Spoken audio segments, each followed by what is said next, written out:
ਕੱਲ ਯੂਐਸ ਨੇ ਅਲ ਕਾਇਦਾ ਦੇ ਟੌਪ ਦੇ ਲੀਡਰ ਆਈਮਨ ਅਲ ਜ਼ਵੈਰੀ ਨੂੰ ਡਰੋਨ ਦੇ ਨਾਲ ਅਫਗਾਨਿਸਤਾਨ ਦੇ ਵਿੱਚ ਮਾਰ ਦਿੱਤਾ ਹੈਗਾ।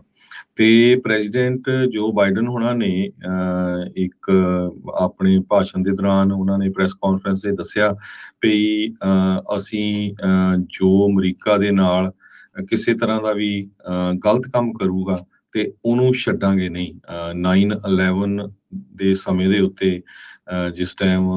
ਅਮਰੀਕਾ ਦੇ ਵਿੱਚ ਨਿਊਯਾਰਕ 'ਚ ਅਟੈਕ ਹੋਇਆ ਸੀ, ਅਸਾਮਾ ਬਿਨ ਲਾਦਨ ਦਾ ਡਿਪਟੀ ਐਲ ਜ਼ਵਾਰੀ ਉਸ ਟਾਈਮ ਤੇ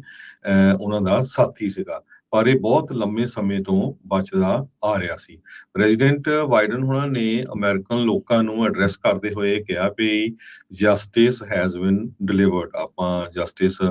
ਕਰ ਦਿੱਤਾ ਹੈਗਾ। ਤੇ ਕਹਿੰਦੇ ਵੀ ਜੋ ਅਲ ਜ਼ਵਾਰੀ ਸੀ ਇਸ ਨੇ ਬਹੁਤ ਸਾਰੀਆਂ ਆਪਣੀਆਂ ਅਲ ਕਾਇਦਾ ਦੀਆਂ ਬ੍ਰਾਂਚਿਸ ਆਲ ਓਵਰ ਦੀ ਵਰਲਡ ਦੁਨੀਆ ਦੇ ਵਿੱਚ ਵਿਛਾਈਆਂ ਹੋਈਆਂ ਸੀਗੀਆਂ 2011 ਤੋਂ ਲੈ ਕੇ ਹੁਣ ਤੱਕ। ਅਲ ਜ਼ਵਾਰੀ ਈਜਿਪਟ ਦਾ ਰਹਿਣ ਵਾਲਾ ਸੀ ਤੇ ਅੱਜ ਕੱਲ ਅਫਗਾਨਿਸਤਾਨ ਦੇ ਵਿੱਚ ਇੱਕ ਘਰ ਦੇ ਬਾਹਰ ਬਾਲਕੋਨੀ 'ਚ ਖੜਾ ਸੀ ਜਦੋਂ ਅਮਰੀਕਾ ਦੇ ਏਅਰ ਡਰੋਨ ਨੇ ਉਹਦੇ ਜੋ ਬੰਬ ਮਾਰ ਕੇ ਉਹਨੂੰ ਉੱਥੇ ਮਾਰ ਦਿੱਤਾ ਹੈਗਾ। ਤੇ ਇਸ ਸੰਬੰਧ ਦੇ ਵਿੱਚ ਰਿਪਬਲਿਕਨਸ ਵੀ ਜੋ ਆ ਉਹਨਾਂ ਨੇ ਵੀ ਪ੍ਰੈਜ਼ੀਡੈਂਟ ਜੋ ਬਾਈਡਨ ਤੇ ਜੋ ਆਪਣੀਆਂ ਫੋਰਸਿਸ ਆ ਉਹਨਾਂ ਦਾ ਧੰਨਵਾਦ ਕੀਤਾ ਹੈਗਾ ਵੀ ਇੱਦਾਂ ਦੇ ਬੰਦੇ ਨੂੰ ਇਸ ਦੁਨੀਆ ਤੋਂ ਮਾਰ ਮੁਕਾਇਆ ਹੈਗਾ। ਤੇ ਪ੍ਰੈਜ਼ੀਡੈਂਟ ਬਾਈਡਨ ਉਹਨਾਂ ਨੇ ਇਹ ਵੀ ਕਿਹਾ ਆ ਵੀ ਜਵਾਰੀ ਨੂੰ ਮਾਰਨ ਤੋਂ ਇਹ ਅਸੀਂ ਮੈਸੇਜ ਦੇਣਾ ਚਾਹੁੰਦੇ ਹਾਂ ਵੀ ਅਫਗਾਨਿਸਤਾਨ ਨੂੰ ਕਿਸੇ ਤਰ੍ਹਾਂ ਦਾ ਵੀ ਟੈਰਰਿਸਟ ਕੰਟਰੀ ਨਹੀਂ ਫੇਰ ਬਣ ਦੇਵਾਂਗੇ। ਇਹ ਨਾ ਸੋਚੋ ਵੀ ਅਸੀਂ ਅਫਗਾਨਿਸਤਾਨ ਤੋਂ ਬਾਹਰ ਆ ਤੇ ਅਸੀਂ ਅਫਗਾਨਿਸਤਾਨ ਨੂੰ ਬਾਅਦ 'ਚ ਨਹੀਂ ਕਰ ਰਹੇ, ਪਰ ਆਉਣ ਵਾਲੇ ਦਿਨਾਂ ਦੇ ਵਿੱਚ ਜੋ ਤਾਲੀਬਾਨ ਦੇ ਰਿਲੇਸ਼ਨ ਆ ਅਮਰੀਕਾ ਦੇ ਨਾਲ ਉਹਦੇ ਉੱਤੇ ਕਾਫੀ ਅਸਰ ਪਊਗਾ, ਕਿਉਂਕਿ ਅਮਰੀਕਾ ਦੀਆਂ ਬਹੁਤ ਸਾਰੀਆਂ ਇੰਟੈਲੀਜੈਂਸ ਏਜੰਸੀਜ਼ ਇਹ ਬਿਲੀਵ ਕਰਦੀਆਂ ਸੀਆਂ ਅਲ ਜ਼ਵਾਰੀ ਪਾਕਿਸਤਾਨ 'ਚ ਰਹਿੰਦਾ ਆ, ਜਦੋਂ ਕਿ ਇਹ ਕਾਬਲ ਦੇ ਵਿੱਚ ਬਿਲਕੁਲ ਐਨ ਜੋ ਉੱਥੇ ਦੀ ਰਾਜਧਾਨੀ ਆ ਮਿਡਲ ਦੇ ਵਿੱਚ ਇਹਦਾ ਘਰ ਸੀਗਾ। ਸੋ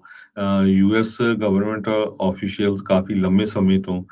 ਇਹਦੇ ਪਿੱਛੇ ਪਏ ਹੋਏ ਸੀ ਤੇ ਕੁਝ ਦਿਨਾਂ ਤੋਂ ਕਹਿੰਦੇ ਵੀ ਜੋ ਟੌਪ ਨੌਚ ਏਜੰਸੀਜ਼ ਆ ਉਹ ਪੂਰੀ ਤਰ੍ਹਾਂ ਕੋਆਰਡੀਨੇਟ ਕਰ ਰਹੀਆਂ ਸੀ ਕਨਫਰਮ ਕਰਕੇ ਉਹ ਆਪਣੀ ਇੱਕ ਕੁੜੀ ਦੇ ਕੋਲ ਤੇ ਹੋਰ ਬੱਚਿਆਂ ਦੇ ਨਾਲ ਇੱਥੇ ਰਹਿ ਰਿਹਾ ਸੀ ਜਦੋਂ ਉਸਦੇ ਉੱਤੇ ਅਟੈਕ ਕੀਤਾ। ਰੀਸੈਂਟਲੀ ਅਲ ਜ਼ਵਾਰੀ ਕਿਉਂਕਿ ਇਹਦੀਆਂ ਪਹਿਲਾਂ ਵੀ ਬਹੁਤ ਵਾਰ ਖਬਰਾਂ ਆਈਆਂ ਸੀ ਵੀ ਮਰ ਚੁੱਕਾ ਆ, 1951 ਦਾ ਬੋਰਨ ਆ, ਆਲਮੋਸਟ 71 ਸਾਲਾਂ ਦਾ। ਤੇ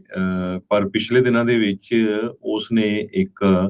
ਆਪਣੀ ਵੀਡੀਓ ਜਾਰੀ ਕੀਤੀ ਸੀ ਜਿਹਦੇ ਵਿੱਚ ਇੰਡੀਆ ਦੇ ਵਿੱਚ ਬੁਰਕੇ ਦੇ ਉੱਤੇ ਜਦੋਂ ਬੈਨ ਲਾਇਆ ਗਿਆ, ਇੱਕ ਇੰਡੀਆ ਦੀ ਜੋ ਮੁਸਲਮਾਨ ਲੇਡੀ ਸੀ ਉਸਨੇ ਉਹਦਾ ਵਿਰੋਧ ਕੀਤਾ ਤੇ ਉਸ ਦੀ ਇਸਨੇ ਐਪਰੀਸ਼ੀਏਸ਼ਨ ਕੀਤੀ ਸੀ। ਉਸ ਵੀਡੀਓ ਤੋਂ ਬਾਅਦ ਇਹ ਕਨਫਰਮ ਹੋ ਗਿਆ ਸੀ ਵੀ ਜੋ ਅਲ ਜ਼ਵਾਰੀ ਆ ਉਹ ਮਰਿਆ ਨਹੀਂ, ਉਹ ਜੀਂਦਾ ਹੈਗਾ। ਉਸ ਤੋਂ ਬਾਅਦ ਯੂਐਸ ਦੀਆਂ ਜੋ ਏਜੰਸੀਜ਼ ਆ ਉਹ ਪੂਰੀ ਤਰ੍ਹਾਂ ਐਕਟਿਵ ਹੋ ਗਈਆਂ। ਅਗਸਤ 31, 2021 ਨੂੰ ਅਮਰੀਕਾ ਨੇ ਇੱਕ ਤਰ੍ਹਾਂ ਦੇ ਨਾਲ ਜੋ ਅਫਗਾਨਿਸਤਾਨ 'ਚ ਵਾਰ ਚੱਲ ਰਿਹਾ ਸੀ ਉਹਨੂੰ ਖਤਮ ਕਰਨ ਦੀ ਗੱਲ ਕੀਤੀ ਸੀ ਤੇ ਆਪਣੀਆਂ ਸਾਰੀਆਂ ਮਿਲਟਰੀ ਦੀਆਂ ਫੋਰਸਿਸ ਤੇ ਐਸੈਟਸ ਨੂੰ ਉੱਥੋਂ ਮੂਵ ਕਰ ਲਿਆ ਸੀ। ਜੀ ਬਿਲਕੁਲ। ਸੋ ਅਲ ਜ਼ਵਾਰੀ ਨੂੰ ਜਿਹੜਾ ਮਾਰਨਾ, ਜਿੱਦਾਂ ਤੁਸੀਂ ਵੀ ਜ਼ਿਕਰ ਕੀਤਾ ਵੀ ਚਿਹਰਾ ਚਾਹੇ ਲਦੇਨ ਅਲ ਕਾਇਦਾ ਦਾ ਬਣਿਆ ਸੀਗਾ, ਪਰ ਕਹਿੰਦੇ ਵੀ ਮੁੱਖ ਸੂਤਰਧਾਰ ਤੇ ਜਿਹੜੇ ਬ੍ਰੇਨਸ ਇਸ ਪੂਰੇ ਅਮਰੀਕਾ ਦੇ ਉੱਤੇ ਹਮਲਾ ਕਰਨ ਦੇ ਵਿੱਚ ਅਲ ਜ਼ਵਾਰੀ ਦੀ ਬੜੀ ਅਹਿਮ ਭੂਮਿਕਾ ਜਿਹੜੀ ਉਹ ਸੀਗੀ। ਸੋ ਏਅਰ ਸਟ੍ਰਾਈਕ ਦੇ ਵਿੱਚ ਕਾਬੁਲ ਦੇ ਵਿੱਚ ਇਸ ਨੂੰ ਮਾਰ ਦਿੱਤਾ ਗਿਆ ਆ। ਸੋ ਬਾਈਡਨ ਉਹਨਾਂ ਨੇ ਤੇ ਵਾਈਟ ਹਾਊਸ ਨੇ ਕੁਝ ਤਸਵੀਰਾਂ ਵੀ ਇਸ ਦੇ ਬਾਬਤ ਜਿਹੜੀਆਂ ਸ਼ੇਅਰ ਕੀਤੀਆਂ ਵੀ ਕਿਸ ਤਰੀਕੇ ਦੇ ਨਾਲ ਉਹ ਕਾਊਂਟਰ ਟੈਰਰਿਜ਼ਮ ਆਪਰੇਸ਼ਨ ਨੂੰ ਲੈ ਕੇ 1 ਜੁਲਾਈ ਦੀਆਂ ਜਿਹੜੀਆਂ ਤਸਵੀਰਾਂ ਆ ਵੀ ਇਸ ਅਲ ਜ਼ਵਾਰੀ ਦੇ ਉੱਤੇ ਹਮਲਾ ਕਰਨ ਨੂੰ ਲੈ ਕੇ ਉਹ ਤਿਆਰੀਆਂ ਜਿਹੜੀਆਂ ਉਹ ਕੱਸ ਰਹੇ ਸੀਗੇ। ਸੋ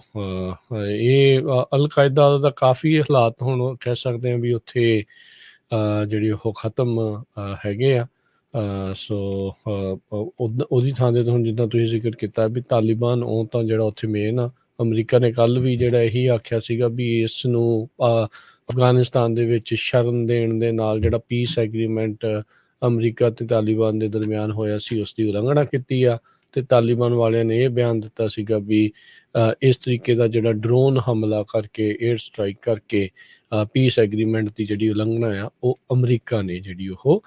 ਕੀਤੀ ਆ। ਸੋ ਇਹ ਦੋ ਜਿਹੜੇ ਵੱਡੇ ਕਦਮ ਜਿਹੜੇ ਚੱਕੇ ਗਏ ਆ 2 ਦਿਨਾਂ ਦੇ ਵਿੱਚ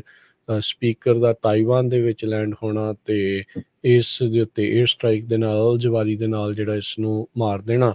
ਅਮਰੀਕਾ ਆਪਣੀ ਬਾਕੀ ਮੁਲਕਾਂ ਦੇ ਵਿੱਚ ਧੌਂਸ ਜਮਾਉਣ ਦੇ ਲਈ